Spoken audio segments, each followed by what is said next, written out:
Saudi আরবে মাশাআল্লাহ তাবারাকাল্লাহ কোনো কিছু ছাড়াই, কোনো ওষুধ স্প্রে করা লাগে না, শুধু পানির ব্যবস্থা করলেই এরকম আঙ্গুর ধরে। ওষুধ স্প্রে করলে অবশ্যই ভালো হয়, কিন্তু তারপরেও কিন্তু এসব সৌদিরা খায় এই কারণে কোনো স্প্রে করে না। শুধু পানি দিলেই মাশাআল্লাহ এরকম ধরে। আর কিছুদিন পরে পাকতে শুরু করবে, পাখিতে খেয়ে ফেলবে।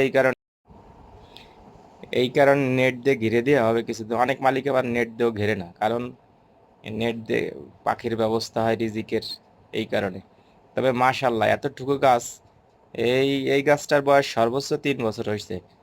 আমি এসে লাগাইছি। আহ, তাইতে অনেক মাটির অনেক শক্তি তো এখানে, আগে পরে গাছ লাগানো হয়নি ঠিক মতো। পানি দিলে প্রায় এরকম অবস্থা, প্রচুর পরিমাণে ধরছে। এত ছোট গাছ হিসেবে প্রচুর পরিমাণে ধরছে।